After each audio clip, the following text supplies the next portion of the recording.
à toutes et à tous, bienvenue dans Deep Check. Aujourd'hui, nous sommes à Reims, territoire connu pour ses activités agricoles et viticoles bien évidemment. On va checker les domaines où la Deep Tech s'est fait son nid, plutôt douillet ici en Champagne-Ardenne, et en plus le vent nous pousse. Nous démarrons avec une présentation de l'environnement de Reims et sa région avec Laurent Lucas. Bonjour Laurent Lucas. Bonjour, enchanté. Vous êtes vice-président délégué à la recherche à l'Université Reims Champagne-Ardenne. Quelles sont les spécificités de votre territoire? Alors, le territoire champardonnais, rémois en particulier, est un territoire agricole, viticole.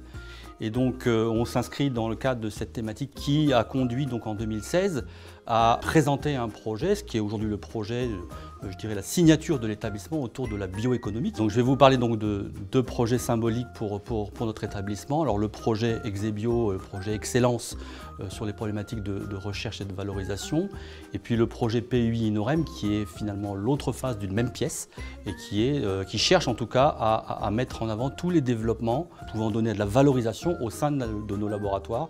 Et c'est donc dans ce cadre-là que l'on va développer ce projet dans les prochaines années. Merci Laurent Lucas. Alors en tout cas, de la start-up qui s'est développée, il y en a à Reims et autour de Reims et on va checker ça ensemble. Nous sommes à 20 minutes de Reims, à Paumacle, au Centre européen de biotechnologie et bioéconomie, et on retrouve Pauline Weyman. Bonjour Pauline. Bonjour Marie-Hélène. Vous êtes la fondatrice d'Alternative Innovation. Vous proposez une alternative au cuir et au textile enduit.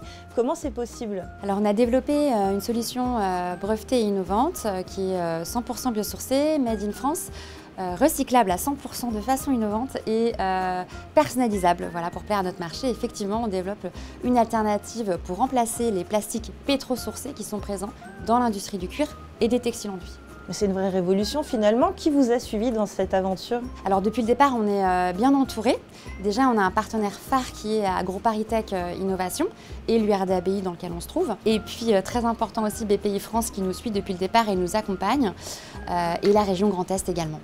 Qu'est-ce qui fait qu'ici, c'est un bon endroit pour développer votre brevet? Il y a toute une infrastructure de laboratoire sur le polymère, pour travailler le polymère, et sur lequel, avec Marine, mon ingénieur, on travaille. Et pour nous, ça faisait sens d'un point de vue valeur et d'un point de vue aussi recherche et développement. Merci beaucoup, Pauline. Nous voilà de retour sur Reims, à l'Actipol Neuvillette, où nous attend Paul Labadie. Bonjour Paul. Bonjour Marie-Hélène. Vous êtes le directeur financier de Latitude. Vous concevez des micro-lanceurs. Qu'est-ce que c'est un micro-lanceur? Un micro-lanceur, c'est une petite fusée.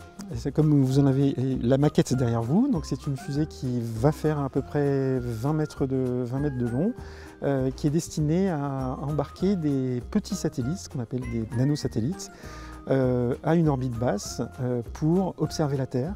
Alors j'imagine qu'on ne se lance pas dans cette aventure seul.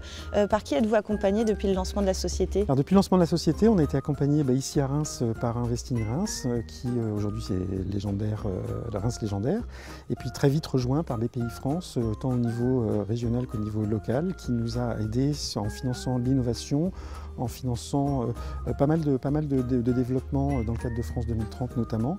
Et puis ensuite, effectivement, ils nous ont rejoints au capital. Merci Paul.